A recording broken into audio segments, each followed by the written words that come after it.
Labas vakar. Šiandien mes turėsime pirmąjį mūsų vasaros Fast Track renginį ir jo tema šią lietingą popietę arba vakarą tai dirbtinis intelektas ir kaip jis iš esmės keičia mūsų gyvenimus skirtingose sferose, skirtingose profesijose ir ką reikėtų padaryti, kad iš esmės mes nebijotumėm dirbtinio intelekto, priešingai jį įgalintume savo karjeros pokyčiams. Šiandien mūsų laukia išties nuostabiai įdomus renginys. Jame turėsime 3 skirtingas sekcijas. Pirmoje jums pristatysiu apie naujausias dirbtinio intelekto naujoves ir tendencijas. Antrojoje pakalbinsiu mūsų žavėją svečią Gretą, kur yra sėkmingoji mūsų kurso istorija, absolventė. Tai laukia labai įdomus pokalbis su mūsų studente Greta ir tada galiausiai turėsim progą atsakyti jūsų užduodamus klausimus paskutinėje renginio dalyje. Tai tikrai labai lauksime jūsų įsitraukimo viso renginio metu.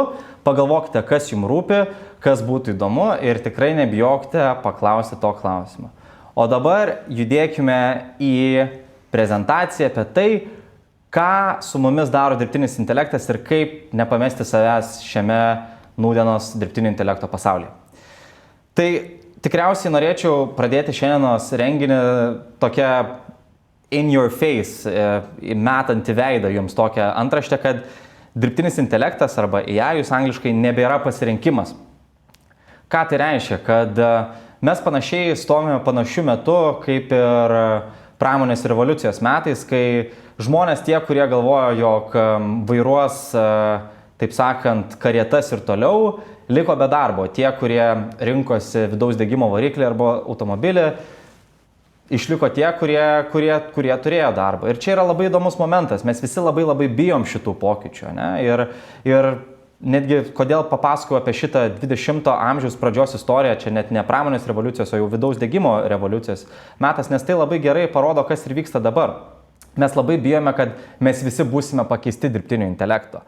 Ir priešingai, kaip ir atsitiko 20-ojo amžiaus pradžioje, vidaus degimo variklis įgalino žmonės turėti karjeras ir dėl to priešingai nei visi manė, jog daug žmonių praras darbą, daugiau žmonių gavo naują darbą. Tai reiškia, jog mes gyvename pokyčių laikotarpyje, kur AI nebėra pasirinkimas, o priešingai būtinybė mums išlikti aktualiems mūsų karjerose ir taip pat prisidėti prie šios technologijos vystymo bei sėkmingos plėtros skirtinguose profesijų laukuose. Štai čia ir bus mūsų mūsų renginio dalis, kuriame pakalbėsime ir su Greta, kaip jai sekasi taikyti būtent rinkodaroje, marketinge dirbtinį intelektą. Tai labai laukia įdomus pokalbis su mūsų kolege. Tai eikime prie esmės. Norėčiau pakalbėti apie marketingą, apie rinkodarą ir konkrečią profesiją, apie kurią šiandien kalbėsime daug ir kas vyksta joje. Mes matome, jog 88% specialistų naudoja dirbtinį intelektą kasdien. Vos prieš mažiau nei 2 metus tik pusė darbuotojų tai naudodavo. Tai reiškia, kad iš esmės ši technologija yra neatskiriama darbo dienos dalis. Turi creative taską, gerai, nueisiu galbūt į ChatGPT, Claude, Perplexity ar kažkokį savo custom GPT, ką jau susikūręs esi. Ir pasižiūrėsiu, kaip ta mano mintis guli. Galbūt reikia pasidaryti kažkokią tai, nežinau, analizę ar panašiai. Tikrai daug žmonių naudoja, ypatingai rinkodaro dirbtinio intelekto įrankius, ne vien tik tai susikurti geresnį vizualą ar panašiai, bet tiesiog vengti nūdienos pasikartojančių užduočių, kurios suryja iš tikrųjų labai daug laiko.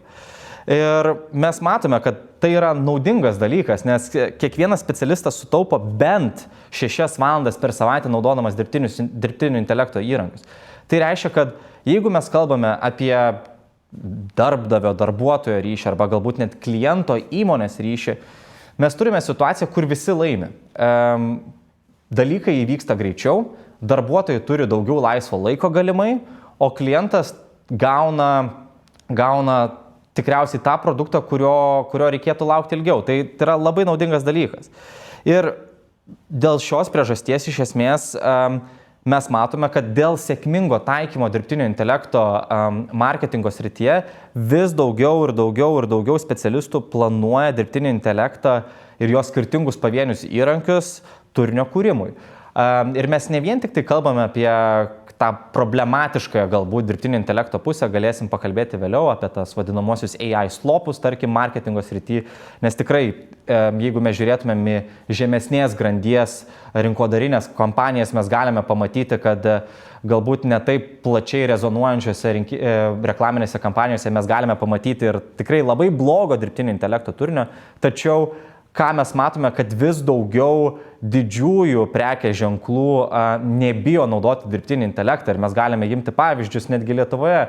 Jei teko, nežinau, lankytis prekybos centruose Lietuvoje, dažnai garsus Lietuvos prekės ženklas Audimas naudoja savo reklamas ir ji yra sukurta dirbtinio intelekto pagalba.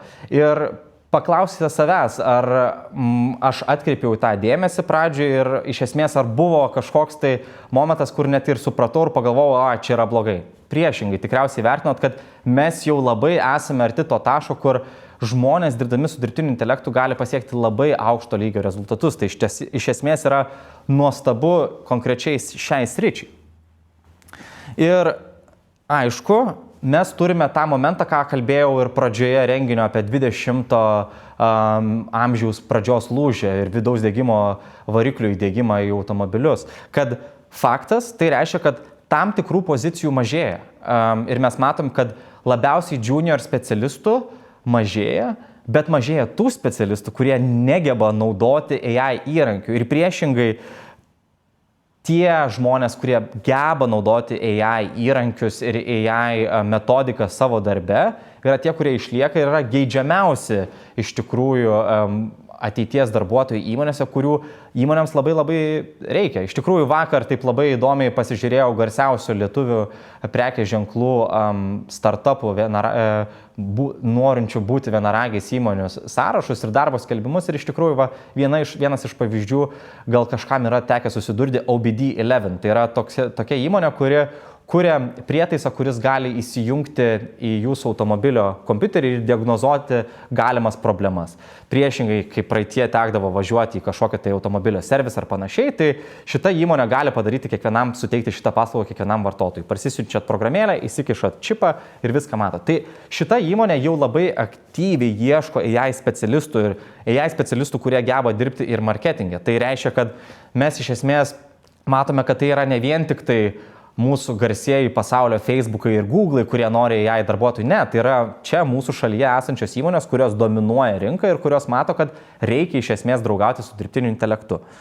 Tai ką mes norim ir pasakyti, kad jeigu mes žiūrėtumėm apie potencialiausias, kaip pasakyti, profesijas, kurių reikės ateityje, tai mes ir matom, kad dauguma jų turi AI arba DI lietuviškai prierašus, ar tai būtų AI kažkokios operacijos, ar tai agentų workflow kūrimas, ar strategijos padarimas kažkam, tai visur žmonės naudoja AI. Ir faktas, kad yra tas sudėtingas dabar momentas, kad įmonės yra tame lūžio taške, kurios vis dar galvoja, ar jiems yra pigiau daryti dalykus su AI ar ne, bet faktas, kad įmonėms yra pigiau daryti dalykus, kai jie turi darbuotojus, kurie moka naudotis dirbtiniu intelektu. Ir čia iš tikrųjų mano ir būtų atsakymas į jūsų nuogastavimus, kurie dažnai galvojat, dirbtinis intelektas pakeis mane.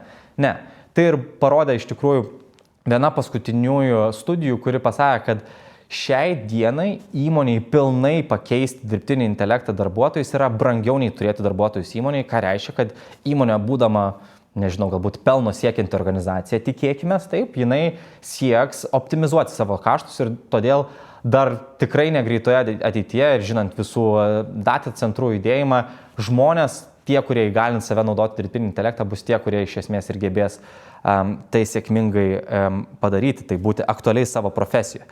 Tai mes iš esmės kalbam, ką ir sako antraštės skaidrės, didžiausia rinkodaros transformacija per 10 metų, tai mes matom, kad iš esmės mes turime kalbėti, kad dirbtinis intelektas yra nebe baubas, o visi turim pradėti mokintis tai naudoti ir iš esmės todėl mes labai aktyviai tai ir aranžuojame savo kursuose. Kokius įrankius naudoja Fast Track marketingo studentai? Tai priklausomai nuo skirtingos grupės pobūdžio, kuriems labiau patinka su skirtingais kokiais įrankiais dirbti, tai vyrauja dažniausiai tie patys įrankiai ir tai yra visiškai normalu. Dažnai matau AI profesionalų yra tokia grupė arba AI gerbėjų grupė Lietuvoje, Facebook ir klausia dažnai, kam kokį įrankį naudoja ir panašiai. Bet iš esmės turim suprasti, kad viskas atsiremia į pagrindinius tuos LLM'us, kurie egzistuoja mūsų rinkoje ir dėl to mes negalim kažko tai ten, nežinau, nerealiai pasiūlyti normalaus, nes tai tikriausiai bus kažkoks tai dirbtinio intelekto reperis. Tai reiškia, kad bus panaudotas API-us, tai kažkurio jau LLM-o, nežinau, tas Generative GPT content, tai pats variklis, kuris bus tik tai apsuptas gražių dizainų ir dėl to, jeigu norite tikrai taupyti savo pinigus ir resursus, kad efektyviai panaudoti dirbtinį intelektą savo karjerose, siūlyčiau kreipti dėmesį į šituos įrankius, kurie yra iš esmės visiems jau pažįstami, tai kam ieškoti dar papildomų įrankių, kurie galbūt neaišku, ar tikrai veiks, o gal geriau lankyti kursus ir susipažinti geriau su šiais įrankiais, kurie iš tikrųjų jums padės. Tai mes matom, kokį didžiulį proveržį turi Claude'as visose skirtingose platmėse, kai žmonės prieš 2 metus dominavo ChatGPT vietoj, dabar daug žmonių keičia savo kryptį į Claude'ą. Žmonės nebekuria prezentacijų ar tenai kažkokių tai learning materialų be notebook LM, kuris yra nerealus. Canva tai iš viso tikriausiai marketingo srity nežinau specialisto, kuris nenaudoja, nes tiesiog turėti Canva yra tarsi neatsiejama dalis supaprastinimo savo darbo. Tai iš tikrųjų mūsų studentai lygiai taip pat naudojasi šitais įrankiais tam, kad ne vien tik tai, kad faina ir gerai yra, bet jie iš esmės yra jų darbo dalis. Tai, kaip sakant, darbą gali atlikti keliais būdais. Gali su rankiniu kaltu padaužyti arba gali naudotis elektrinę drėlę ir tai padaryti ar ten kažkokią tai tą vadinamą kuvaldą ar kažką, elektrinę, kad perforatorių, kad greičiau atlikti darbą, tai čia lygiai taip pat. Mes norime visi taupyti savo laiką. Kodėl?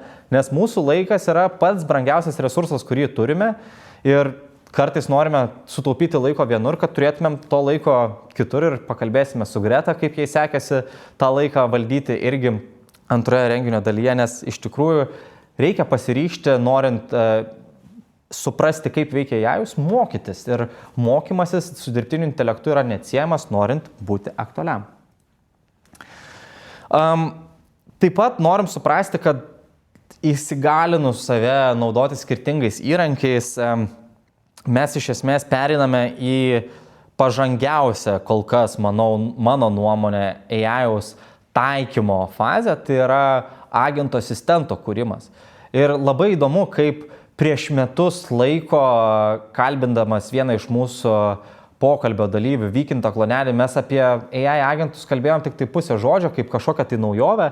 Tai tampa dabar neatsiejama naujovė, kur, mano nuomonė, kiekvienas norint save future proofint, save karjeroj, tai reiškia išlikti aktualiu ir norint, nežinau, efektyviau daryti dalykus arba susikurti efektyvesnius procesus, negali nesusipažinti bent jau su agentais ir suprasti, kaip jie veikia ir kur juos galima būtų panaudoti. Mes matome, kaip įmonės pakeičia savo visokias skirtingas prenumeratas, kur išleisdavo daug ant licenzijų. Mes matome, kaip įmonės sukuria beprotiškai gerą kliento aptarnavimo kažkokį tai modelį su dirbtinio intelekto asistentu, greitu atsakymu. Mes matome, kaip logistikos kompanijos pagaliau eliminuoja dar daugiau klaidų, kurios iš esmės didina pardavimus ir didina operatyvumą ir didina iš esmės įmoniai, vėl pasikartosiu tą patį svarbiausią dalyką, pelno eilutę. Tai mes manom, kad iš esmės agentai, asistentai tai yra tie AI dalykai, kurie iš esmės sukuria procesą ir procesas vyksta be praktiškai tavo įsitraukimo, jį yra visiška ateitis ir dėl to mes tą aktyviai ir mokome savo akademijoje ir labai siūlome kiekvienam iš jūsų pabandyti, nes tai iš esmės yra ateities kelias, kuris gali veikti visose skirtingose profesijose. Šiandien norėjau jūsų visų paklausti. Naudokitės Facebook komentarų skiltimi ir papasakosite prieš tai darbuose ir jau dabar, kokius AI įrankius ar kokias AI priemonės ar atvejus, kur AI naudojate. Labai įdomu būtų išgirsti ir mūsų kolegė Giedrė pasidalins renginio pabaigoje, kur žmonės pritaikė dirbtinį intelektą, nes tikrai kiekviename procese, kiekvienoje, nežinau, kelionėje įdomi ta istorija, kaip žmonės naudoja tą dirbtinį intelektą. Ir mums įdomu iš tikrųjų potencialūs mūsų akademijos studentai, kaip jūs plačiai esate susipažinę su AI ir kodėl, pavyzdžiui, netgi prisijungite šiandien į renginį ir kuo jums AI aktualus, tai labai įdomu būtų iš visų susipažinti ir sužinoti, nes mes raudoname fone labai drąsiai sakome, dirbtinis intelektas keičia specialistus, kurie dar nemoka naudotis AI įrankiais. Tai potekste labai aiški. Jei bijai AI-aus, turi juo mokytis naudoti. Nesvarbu, kiek tau metų, nesvarbu, ką veikia gyvenime, nes jis nebėra baubas. Nebereikia būti kažkokiu tai mašinų mokslo inžinieriumi, kad galėtum susidirbti su dirbtiniu intelektu ir jį suprasti. Nereikia būti programuotoju, kad suprasti Pythoną, kad suprasti, ką tas daro dirbtinis intelektas. Dirbtinis intelektas yra lygiai toks pat įrankis, kaip Google paieška buvo prieš 10 metų. Tai turime problemą, naudojame, sprendžiame ir efektyviname savo darbus. Norime išlikti aktualūs rinkoje. Mūsų nuomonė šiai dienai iš Fast Track pusės yra naudok dirbtinį intelektą. Jeigu manai, jog dirbtinio intelekto tau nereikės, norime palinkėti sėkmės, nebent esi amatų žmogus. Tai tikrai manau, kad galbūt elektrikams, nežinau, plytelių klojėjams tikrai galbūt AI-us nebūtinai visur ir bus reikalingas, bet ką žinai, kalbėjau netgi ir su elektriku aną dieną, klausinėdamas apie vieną labai įdomią situaciją mano kaiminystėje ir sakė, žinok, tokio vaizdelio dar niekad nebuvau pamatęs, tai susiunčiau 3 nuotraukas ir prieš bandydamas analizuoti kažką pats paprašiau klodo, kad man pasakytų, kas čia yra. Ir aš labai nustebau, nes tai buvo žmogus, kuriam nėra 30-20 metų, tai yra elektrikas, kuris dirba savo darbą jau 20 metų ir sako tiesiog, aš turiu tiek daug klientų, tai kol aš dar spėsiu įvertinimą pirminį padaryti, man būtų greičiau pasakyti, ką reikės taisyti, tiesiog pasidarant nuotraukas ir duodant dirbtinį intelektą atlikti darbą. Tai netgi ir amatuose žmonės naudoja dirbtinį intelektą, tai tiesiog, nežinau, jau tikriausiai įgrisau jums su tuo dirbtiniu intelektu dabar, tai pabandykime truputį eiti toliau. Tai iš tikrųjų, ko reikia, kad išliktum aktualiu, tai suprasti, kad reikia naudotis ne vienu įrankiu, pabandyti su skirtingais. Raštingumas yra lygiai toks pat dirbtinio intelekto, kaip ir buvo naudojamasis Word ar Excel praeityje. Tiesiog mokėk naudotis paprastais dalykais. Prompt inžinerija tai yra pats geriausias dalykas, kur gali paklausti ne to dalyko ir jums dirbtinis intelektas tiesiog dalis dalykus priešingai. Kažkada mačiau tokią labai gerą kultinį reelsą, kur paprašo žmogus perpjauk man sumuštinį per pusę dirbtinį intelektą. Ir vietoj to, kad perpjautų per pusę, kaip mes visi įpratę pjauti, jisai pjauna per pusę plačiaja dalimi. Tai tas ir yra problema, kad reiškia promptas yra užduotas neteisingai, ne? Ir jei jūs nesupranta, negali susikalbėti su jumis. Ir faktas, kad tai iš esmės duoda esmę jūsų visiems kitiems darbams, su kuriais jūs dirbsite ir viskas prasideda nuo tos pačios pradžios. Bet vėlgi, nebijokit pamiršti tai, kad AI yra technologija, jūs esate žmonės. Ir todėl komunikacija su kiekvienu iš žmonių yra labai svarbi, todėl mokytis su žmonėmis kursuose, atkreipti dėmesį į savo įgūdžius, pakalbėti su karjeros konsultantais, tą, ką siūlome Fast Track, yra labai svarbu, ugdant jūsų minkštuosius įgūdžius, kurie iš esmės neatsies jūsų kelionės nuo sėkmingos įsidarbinimo istorijos. Tai pabaigai norėčiau tiesiog pakalbėti apie 2 skirtingas kryptis, ką po šio renginio norėčiau siūlyti jums rinktis su prieinama išsimokėjimo sąlyga, tai nuo 89 eurų per mėnesį. Tai yra vienas skaitmeninio marketingo kursas su dirbtiniu intelektu, kurį baigia ir mūsų šiandienos viešnia Greta. Pakalbėsim apie šį kursą šiek tiek truputį plačiau. Tai yra nuostabus kursas, kuris iš esmės padeda jums susikurti marketingo kampaniją nuo nulio, įgalina jūs ir supažindina su tinkamais naudoti įrankiais ir išmoko jūs iš esmės tapti sėkmingais marketingo specialistais, kurie būtų aktualūs šiandienos rinkai. Ir faktas, galbūt jūs jau esat skaitmeninio marketingo specialistas ir galbūt jūs labiau domintų dirbtinio asistento profesijos kelias, ką tai noriu pasakyti, tai nėra profesija per se, ką tai reiškia, kad tai yra profesijos tęstinumas, norint efektyvinti dar savo veiklą, tą ir pasiūliau ir Gretai, nes Greta sako, tikrai sugrįšiu rugsėjį, tai va galėsim pakalbėti, tai ir siūliau, galbūt įdomu būtų agentai, kad dar labiau efektyvinti savo darbą ir pasižiūrėti, va kaip sukurti visą procesą, pasileisti visą reklamą nuo pradžios, pavyzdžiui, ten turint jau pasidarius tam tikrus dalykus, kad nereikėtų pačiam mechaniškai daryti nuobodaus darbo. Top rinkoje esantis dėstytojai, kuriais didžiuojamės ir matome juos kaip savo komandos tęstinumą, kurie kiekvieną dieną padeda mums iš esmės tobulėti ir būti geresniais mokymuose. Tai labai rekomenduojam ir labai kviečiam ir jei turite klausimų, tikrai užduosime ir manau, mes tam ir turime klausimų atsakymų dalį, kad galėtumėm gražiai jums ir papasakoti apie viską.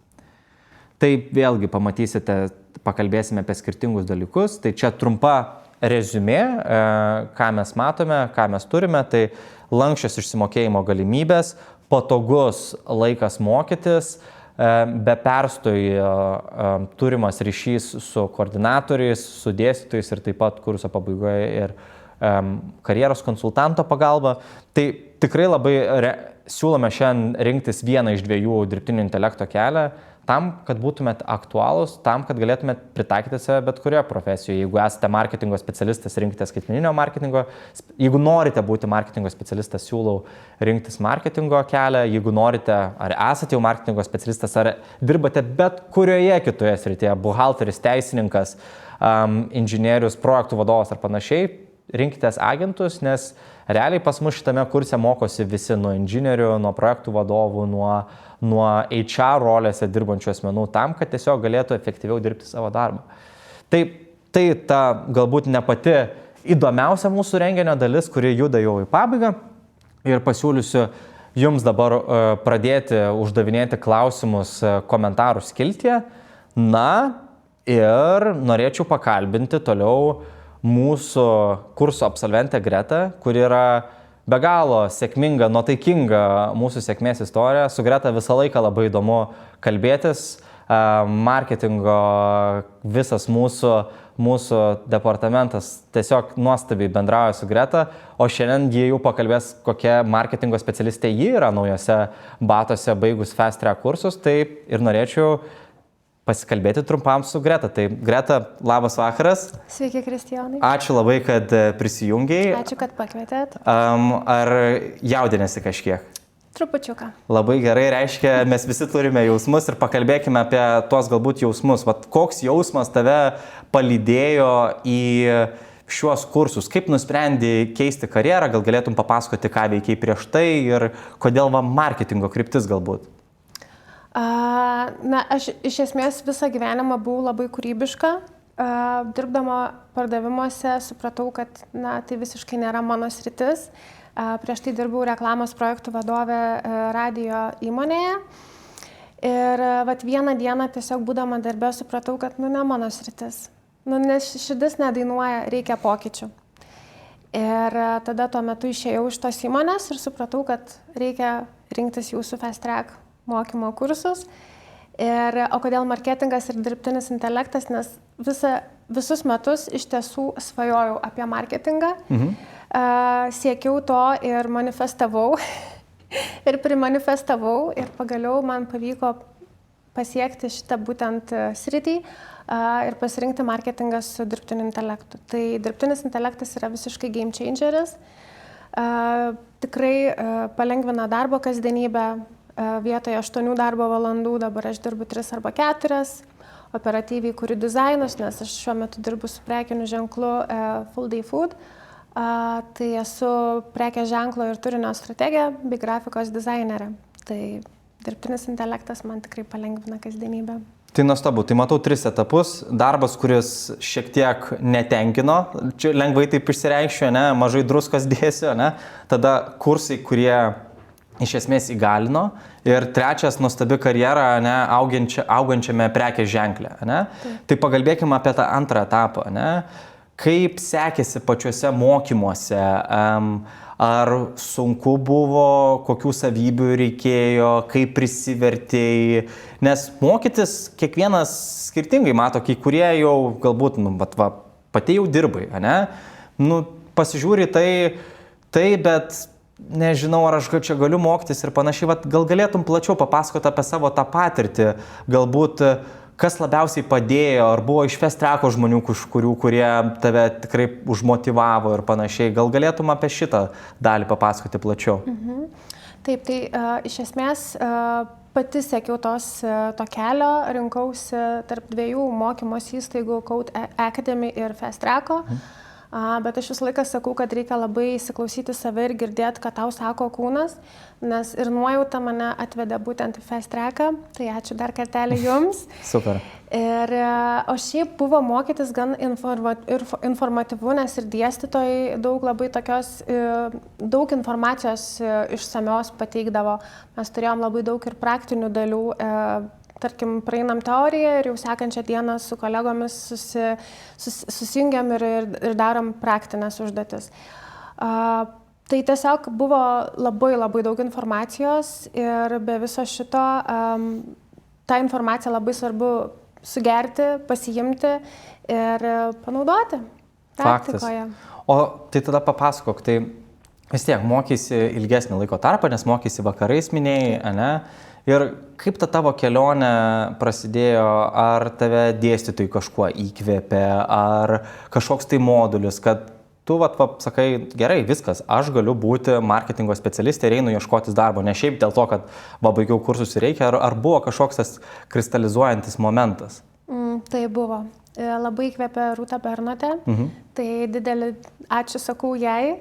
Noriu padėkoti. Linkėjimus Rūtai, norėtumėm persis, nes jau supuoja mažylė, tai žinom, koks tai irgi naujas jai gyvenimo etapas, norim padėkoti už šaunų dėstymą. Taip, tai Rūtai linkėjimai, Rūta nuostabiai, jinai viso kurso metu mums taip informatyviai sekdavo paskaitas ir iki pat nėštumo gimdymo ji mums pravedė paskaitas ir paskutinę dieną, kada pridavinėjome darbus, Rūta dar dalyvavo su mumis kartu, tai ji tiesiog yra nuostabi. Ir Rūta iš tikrųjų įkvėpė tikrai labai tikėti savim. Ji mane taip pat palaikė net ir įkvėpė sukurti savo prekinį ženklą, kuris yra dabar laboratorinėme režime. Kol kas apie jį nieko dar nesidalinu. Tačiau Rūta labai palaikė viso kurso metu. Tai tikrai dėstytojai skatina judėti, mokytis, imti, gerti tas žinias ir svarbiausia tikėti savim, nes lygiai taip pat aš atėjau į marketingą nieko nesuprasdama, nežinodama, tačiau pasinaudojau savo pardaviminiais įgūdžiais, nes manau, kad ir marketingas ir pardavimai yra glaudžiai tikrai susiję. Drįsčiau sutikti. Tik mes einam per kūrybinę dalį. Taip. Puiku. Pardavėjai save, sveikinu, nerealiai. Startuoti su tikrai įdomia karjera. Man atrodo, dažnam rinkodaros marketingo specialistui yra įdomu dirbti augančiame prekės ženkle. Tai gal galėtum papasakoti, kokias kompetencijas arba kokius tai turinį, ką išmokai per kursus dabar naudoji kiekvieną dieną darbe ir galbūt gal išmokai kažkokių tai strategijų ir kažkokios problemiškose situacijose, ką tenka naudoti darbe. Taip, pagrindė man tenka naudoti dirbtinį intelektą, be jo visiškai neįsivaizduoju marketingo. Čia yra, kaip ir minėjau pokalbio pradžioje, game changeris, visiškai keičia darbo kasdienybę nuo promptų tų pačių, kuriuos vis dar mokinuosi ir čia tiesiog reikia dar įgūdžių. Vizualai, dizainai įvairūs, ta pati strategija, kaip palengvinti, kaip padaryti taip, kad klientas ateitų pas mus ir kad klientas ateitų įsigyti mūsų produktą. Tai pastovus dirbtinio intelekto naudojimas, pati dar kaip žmogus ir darbuotoja tobulėju, kiekvieną dieną semiuosi. Tai iš esmės atsakant į jūsų klausimą, pagrindinis mano įrankis yra dirbtinis intelektas. Nerealiai. Tai reiškia, ką aš pasakau, nėra melas, ne? Tai yra visiška tiesa ir tu esi to testamentas. Ir gal galėtum papasakoti, ko palinkėtum mūsų busimiems mokiniams, ne? Nes vis tiek tu perėjai visą šitą kelią, prieš renginį pasidalinai, kad nori sugrįžti, tai kodėl nori sugrįžti ir ką palinkėtum mūsų busimiems mokiniams? Kaip ir minėjau, tikriausiai visą laiką svarbiausia yra išgirsti save ir tikėti tuo, ko norisi iš gyvenimo, girdėti. Jeigu galbūt yra darbas, kuris netenkina, nepabijoti iš jo išeiti, nepabijoti pasimti atostogų, nepabijoti įstoti užimtumo tarnybą, pabandyti per tai pakeisti savo karjerą. Tiesiog imti ir daryti, nes aš tik pilnai tikiu, kad gyvenimas yra pakankamai trumpas, kad mes būtume nuobodžioje darbo vietoje ir sakytume, kaip tai yra neįdomu. Tai galima tiesiog paimti, pakeisti savo karjeros kryptį, tai kaip tai padariau aš, tiesiog išėjau į nežinią, pasirinkau šiuos mokymo kursus ir jie absoliučiai pakeitė mano gyvenimą, tai ko aš palinkėčiau studentams ir aplamai žmonėms norintiems kažką keisti, nebijoti. Nes vis tiek tai išeis į gerą, vienokiu ar kitokiu būdu. Šiandien vienam žmogui siunčiau gimtadienio sveikinimą ir palinkėjau įveikti save. Tai tarsi atrodo toks dalykas, kur labai sunku tai padaryti, nes visi aplinkui sako, va, tu turi būti toks, tu turi būti anoks, čia yra tas, čia yra tokios galimybės ir panašiai, visi žiūri visokių reels ir panašiai, bet tai yra iš esmės nėra labai jau lengvas dalykas save įgalinti, ypatingai kai žmonės turi patogias karjeras ir panašiai. Tai man norėjau paklausti, buvai pardavėja, kaip sėkmingai pardavėjai save? Kaip tu savo patirtį pardavėjai šitam prekės ženklui, kuriame dabar dirbi? Kaip manai, kas buvo arkliukas? Tikriausiai sakyčiau, ta mano dovana mokėjimas kalbėti. Tikrai turiu drąsą pasakyti ir savo, kad žiūrėk Greta, mums negerai, keičiam, darom. Ir tikriausiai tas iš tikrųjų užsivedimas. Nes pilnai tikiu, kad reikia tikrai norėti, nebijoti. Taip. Tai tikriausiai aš pati savo pardaviau šią idėją, pasirinkti skaitmenės rinkodaros ir dirbtinio intelekto kursus. Ir štai aš esu čia, dirbu savo svajonių darbe, nes man dabar darbas yra tiesiog malonumas. Neskaičiuoju darbo valandų, esu puikioje įmonėje, tikiu mūsų prekės ženklu ir tikrai sakyčiau, kad žmonės nebijokit keistis. Pabaigai galėtum papasakoti mūsų potencialiems dalyviams, kaip atrodo tavo darbo diena dabar, ką tu veiki? Strateguoju, kuriu dizainus, tokius, kad ir pati norėčiau jas valgyti, kadangi dirbame su 5 dėžutėmis dienoje, tai labai svarbu tas būtent mūsų dizainas. Ir taip pat turiu dar nemažai komunikacijos su klientais, tai vis dar vykdau komunikaciją, bet šitą komunikacija iš tikrųjų yra maloni ir visą tai, ką darau, tai tikrai didžiulis malonumas, neskaičiuoju valandų, myliu savo darbą. Nerealiai. Ačiū tau labai, Greta. Ačiū labai. Buvo didelė garbė pakalbinti tave. Mes labai laukiame iš tikrųjų, nes ne visi taip drąsiai kaip tu, Greta, stoja prieš kameras kalbėtis prieš auditoriją, nes kodėl aš taip ir sakau, nes per daug metų mes vis tiek turėjome atvejų, kur labai norėjome pasidžiaugti gyvai tam tikromis istorijomis ir pagaliau džiaugiuosi, kad tokia nuostabi absolventė kaip tu esi mūsų renginėje ir tikrai labai džiugu tave turėti. Noriu palinkėti tau didžiausios sėkmės visose kitose karjero augimo stadijose, nes vis tiek dirbi su įdomiu labai brandu, ne? Taip. Ir faktas, kad lauksime tavęs sugrįžtant, kai norėsi žengti dar kitą, galbūt žingsnelį, galbūt ar tai būtų tie agentai ar panašiai. Agentai. Rinksiuosi agentus. Amazing. Ačiū tau labai. Ačiū labai jums. Dėkoju. Dėkoju. Na ir dabar grįšime į klausimų atsakymų dalį. Dabar iš už kadro išgirsite mano kolegės Giedrės balsą. Tai Giedrė, laukiam tavo klausimų ir bandysiu juos atsakyti kuo išsamiau. Tai šį vakarą Vilius mūsų klausia, kokias programinės kalbas yra būtina norint laisvai dirbti su AI-u? Labai geras klausimas, nes atsakymas būtų jokių.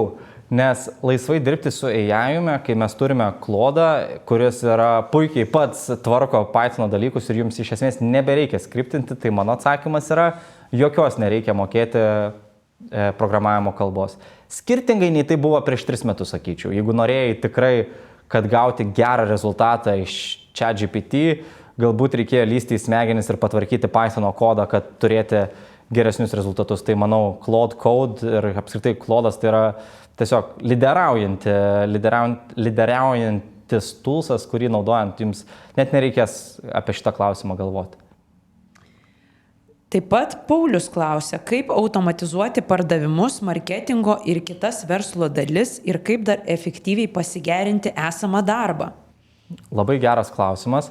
Tai nėra labai paprastas procesas, ką reiškia, jeigu labai priklauso nuo situacijos, bet jeigu mes kalbam apie pardavimus, tai mes turime iš esmės kalbėti apie visą jūsų darbo, tą vadinamą flow eigą, ką jūs darot. Tuo ir agentas yra kuriamas yra workflow, tai reikia pasižiūrėti, koks yra jūsų procesas.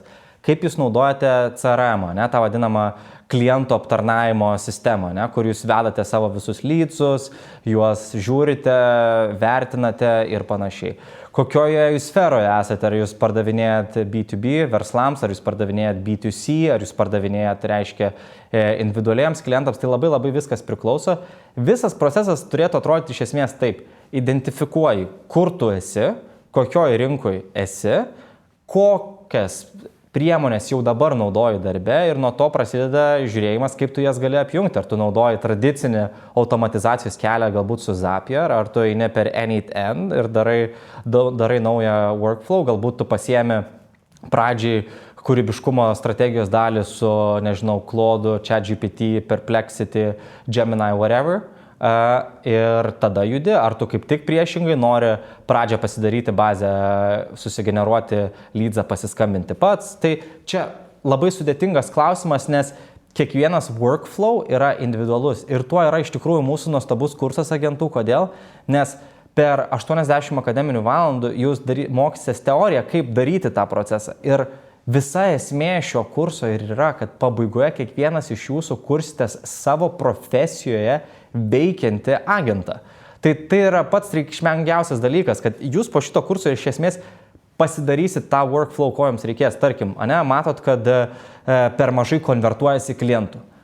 Kodėl taip yra? Identifikuojate problemas. Ar tai yra sales dalis, ar tai yra marketingo dalis, gal kažkur nesuvaikšto, gal jums reikia kažkur apjungti procesą, kad greičiau įkristų duomenys arba objektyvesni jie būtų iš marketingo dalies. Visą tai iš esmės analizuosite ir darysite šito kurso metu.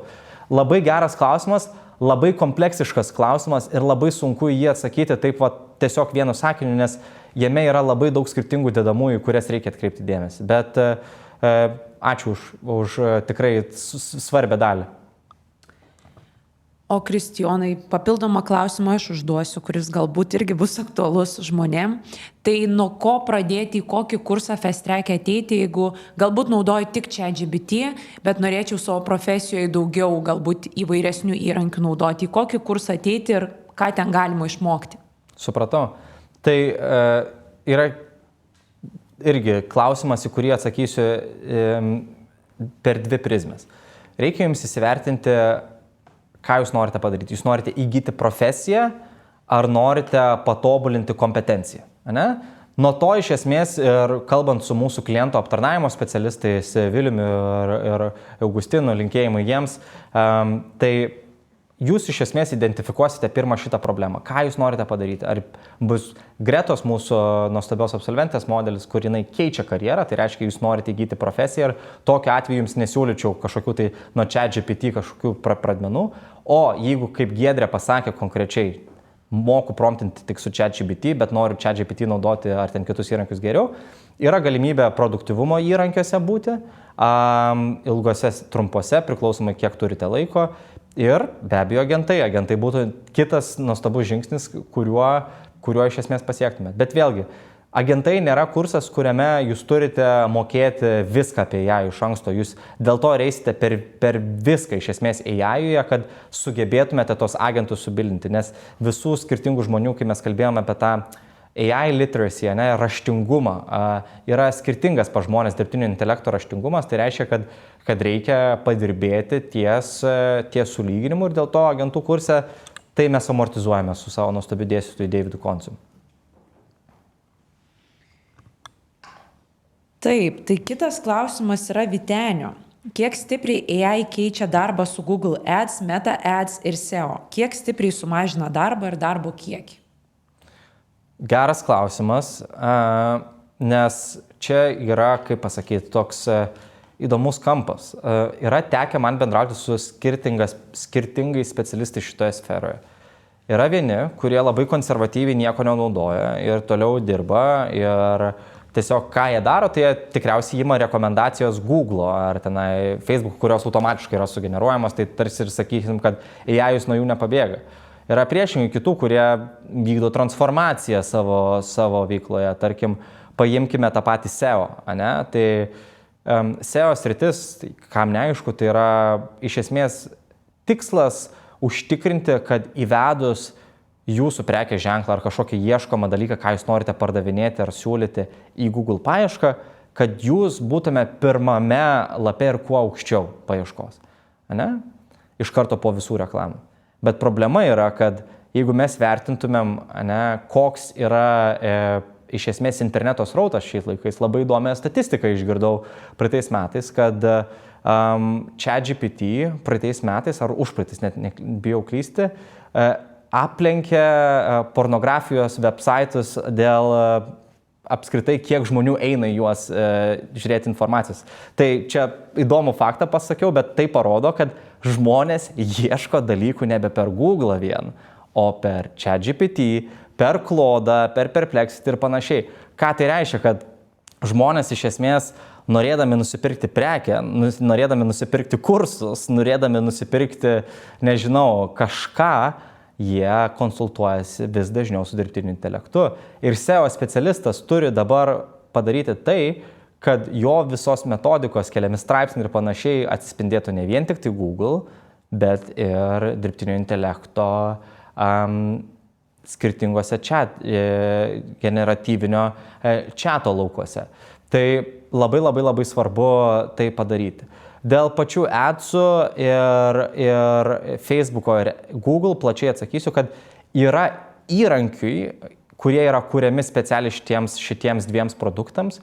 Teko girdėti dviejopų minčių, ar jie jau efektyvūs ar ne, bet vėlgi grįšiu prie tos minties, kurią išsakiau ir pirmojoje renginio dalyje, ką noriu pasakyti, kad jūs galite naudoti AI reperius, kažkieno sukurtus APIs, kurie yra AI produktas, sumokėti daug pinigų arba naudotis iš esmės jau esančiais LLM-ais, Claude, ChatGPT, Perplexity ir tokiu būdu efektyvinti savo adsus ir meta ir ieškoti insightų ir dirbti. Susikurkit savo rutiną, savo darbalaukiut, sutaupykit pinigų, galų galiausiai ateikit į Fast Tracko kursus ir išmokit ne tuo pigiausiu, prastesniu keliu naudoti dirbtinį intelektą, o kokybišku, efektyviu. Geras klausimas. Valdai, norėtume jūsų dar paklausti, nes jūs kalbate apie kursą, kad jame nesimokėte sukurti agento. Tai galbūt patikslintumėt, kokią mūsų kursę mokėtės, nes tikėtina, kad turbūt dirbtinio intelekto įrankių kurse, kuriame mes agentų nesimokome. Agentų yra kitas kursas, tai bet patikslinkit galbūt savo klausimą. Ir tuomet Kristijonai Paulius klausė, kiek laiko trunka mokymai? Ar galima gauti įrašus visų mokymų, nes žmogus yra dirbantis? Tai dirbantis asmenys mokosi vakarais. Ir vasaros metu ypatingai mes gerbėme žmonių laiką ir tai, kad šiandien lyjo labai daug, tai reiškia, kad lis labai daug rytoj. Ir tai reiškia, kad mes norime, kad žmonės vasarą turėtų netokį intensyvų mokymų grafiką, tai reiškia, kad jie mokosi 2 kartus tik tai per savaitę, tam, kad kokybiškai ir patogiai įsisavintų tą medžiagą per daug neskubant. Tai kalbant apie įrašus jau po tų pamokų, jie visi yra prieinami mūsų kursų studentams, tam, kad žmonės galėtų dar iš karto iš naujo persižiūrėti tam tikrą dalį, kurią galbūt praleido, arba buvo kažkoks atsakymas, kuris buvo labai detalus, kad norėtų pasižiūrėti. Tai mes visus įrašus leidžiame savo studentams peržiūrėti.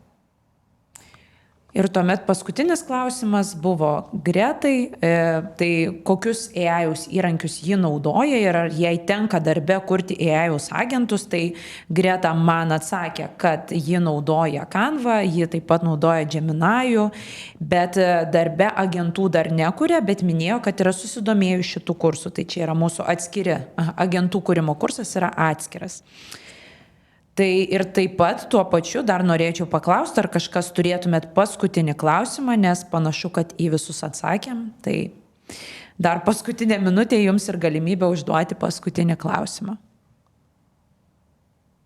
Jei klausimų nėra, aš tokį intrapą padarysiu, kad tiesiog tą mintį turėjau, kad reikia perlipti save, nugalėti save ir klausdama šito klausimo ir Gretos, tai nebijokit pokyčių savo karjeroje. Ne? Tie, kurie bijo ir yra nustuojami istorijos paraštė, tai mes kalbame apie dirbtinį intelektą, daug kas mus baimina, daug kas mus gąsdina su dirbtiniu intelektu. Tai siūlau pereiti į galios poziciją, įgalinkite save naudoti į savo karjerose. Nebent, nežinau, esate kažkoks tai futbolininkas ir labai patinka jums tai daryti ir aš tada tikrai nežinau, ar jums to reikia, bet tikrai čia mes kalbame apie tuos nišinius variantus, bet mes kalbame, kad labai didelė žmonių dalis bus paliesta dirbtinio intelekto, nebūtinai pakeičiant jų darbus, bet tiesiog jų darbus efektyvinant. Ir tie specialistai, kurie mokės naudotis dirbtiniu intelektu, išliks darbo rinkoje. Tie, kurie nebegebės, tai tarsi būtų tie žmonės, kurie norėjo pasilikti su karietomis, važiuoti New Yorko gatvėmis, kai jau dūzgė Fordo T modelis, vidaus degimo variklis, kuris iš esmės keitė ir buvo proveržis rinkoje. Tai linkiu jums visiems žiūrėti į tai ne į baimę, o priešingai kaip į galimybę. Nėra kažkoks baubas dirbtinis intelektas.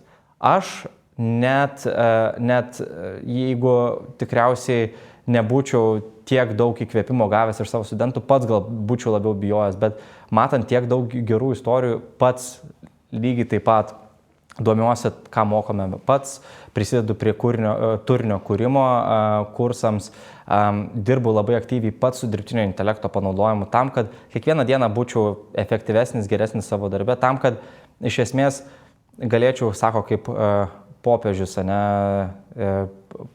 pamokslas sako, kad galėčiau sakyti tai, kuo tikiu. Ir žiūrėkit, mes esame įdomiame laikotarpyje, paminėjau popiežių, tai popiežius pasirašė svarbų dokumentą AI-aus tema. Europos Sąjunga yra išleidusi dirbtinio intelekto akto, kuris įsigalioja jau šių metų rugpjūčio 3 dieną, kuris iš esmės sako, jog kiekvienas įmonės darbuotojas, kuris naudojasi dirbtiniu intelektu, tai yra beje Europos Sąjungoje 82% darbo rinkos, jie privalo būti supažinti ir išmokę naudotis dirbtiniu intelektu. Tai dirbtinio intelekto naudojimas darbe bus ne tik tai, kad leidžia, bet ir bus privaloma išmokti ar būti apsimokusiam jo naudotis. Tai yra irgi labai įdomus pokalbio laukas ir jo, būkit besimokantis, būkite drąsus, perlipkit save ir įveikit save ir tikrai tuos mokslo vaisius galėsit valgyti. Tai tikrai palinkėsiu visiems labai šią vasarą pasižiūrėti atsakingai į savo profesijas ir karjeras. Ar dar turime klausimų?